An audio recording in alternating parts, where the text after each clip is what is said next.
Asian cup qualifier से भारत बधेर दिने ला इलाहा इल्लाल्लाहु मुहाम्मादुर रासूलुल्लाह गोल करे থেমে যেতে চান না।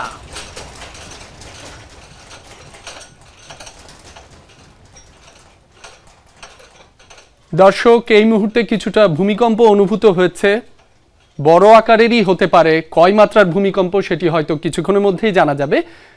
আশা করি সবাই সাবধানে থাকবেন, যে যেখানে আছেন নিরাপদে থাকবেন। সৃষ্টিকর্তার কাছে প্রার্থনা করছি সবাই নিরাপদে থাকুক। ফিরছি আবারও খেলার খবরে। এশিয়ান কাপ কোয়ালিফায়ার্সে ভারত বধের দিনে গোল করে থেমে যেতে চান না শেখ মুরসালিন। গোলের ক্ষুধা বাড়িয়ে জাতীয় দলকে সাফল্যের উচ্চতায় নিয়ে যাওয়ার প্রত্যয় এই অ্যাটাকিং মিডফিল্ডারের। ভারতের বিপক্ষে করা তার সেই গোলের কৃতিত্ব পুরোটাই দিলেন সতীর্থ রাকিবকে। এমন ধারাবাহিকতা অব্যাহত রাখতে দল হয়ে খেলা তাগিদ মুরসালিনের।